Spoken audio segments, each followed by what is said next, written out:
Pernahkah kalian perhatikan ketika benda-benda bergerak seperti koper yang ditarik, anak-anak yang bermain perosotan, atau ketika menimba air di kolam? Mengapa benda-benda itu dapat bergerak? Apa yang mempengaruhi gerak benda-benda tersebut?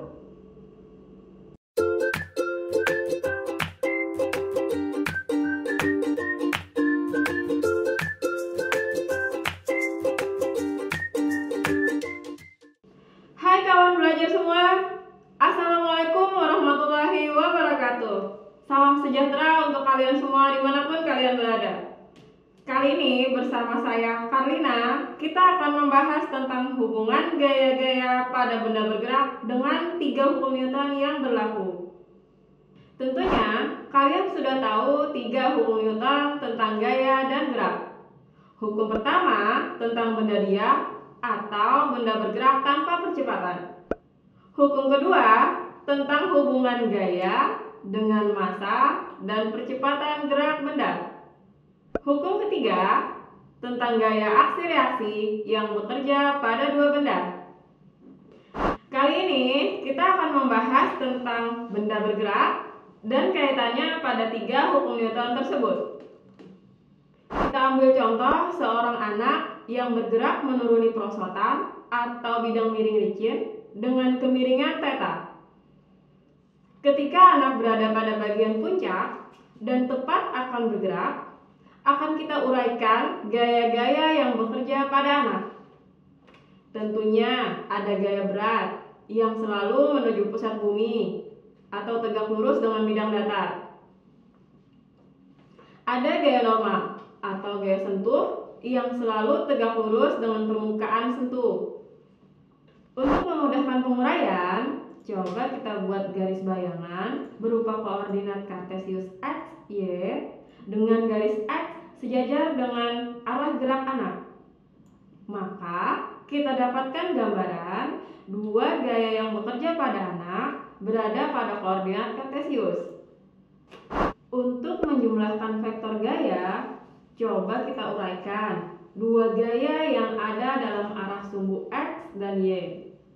Gaya normal tepat berada di sumbu y.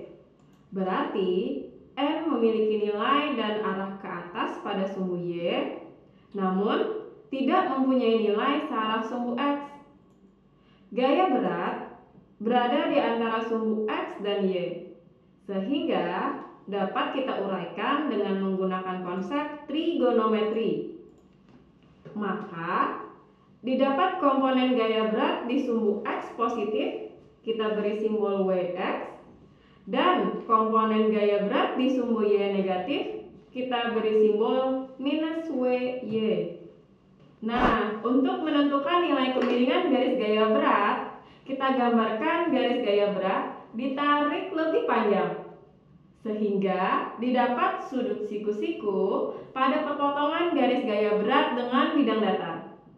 Maka akan didapat segitiga dengan sisi-sisi garis pada bidang datar, perpanjangan garis gaya berat sebagai sisi tegak, sumbu x yang sejajar dengan bidang miring. Kalian ingatkan konsep segitiga? Sehingga didapat nilai sudut kemiringan yang kita beri nama theta sama dengan sudut antara sumbu y dan garis gaya berat. Sekarang mari kita hubungkan penjumlahan gaya pada hukum Newton dengan keadaan gerak anak. Pada sumbu y, anak tidak bergerak turun atau naik searah sumbu y. Artinya pada sumbu y, hukum 1 Newton yang berlaku, bahwa jumlah gaya harus 0. Dari tabel ini kita bisa lihat bahwa ada 2 gaya, yaitu n dan wy, yang bila dijumlahkan harus 0. Maka dari sini kita dapatkan nilai gaya yang menarik anak ke atas dan gaya yang menarik anak ke bawah adalah sama. Sekarang perhatikan tabel untuk menjumlahkan gaya pada sumbu x. Apakah anak bergerak pada sumbu x?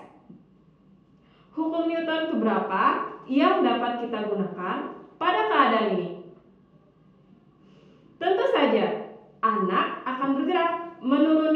miring, yang artinya bergerak searah sumbu X. Maka hukum 2 Newton berlaku pada sumbu X. Pada keadaan ini, hanya komponen gaya berat pada sumbu X yang menyebabkan benda bergerak dan dipercepat. Cukup mudah bukan untuk dipelajari? Sekarang, cobalah tantang dirimu untuk menguraikan kembali hubungan gaya dan gerak jika anak meluncur pada bidang miring yang tidak licin. Artinya, terjadi gesekan pada anak dan lantai. Jika telah lihai menguraikan hubungan gaya dan gerak seperti ini, maka untuk melakukan perhitungan tentu akan sangat mudah. Teruslah giat belajar dan berlatih. Tetap akses portal Kawan Belajar untuk belajar lebih banyak dan mudah. Wassalamualaikum warahmatullahi wabarakatuh. Salam Kawan Belajar dan sampai jumpa.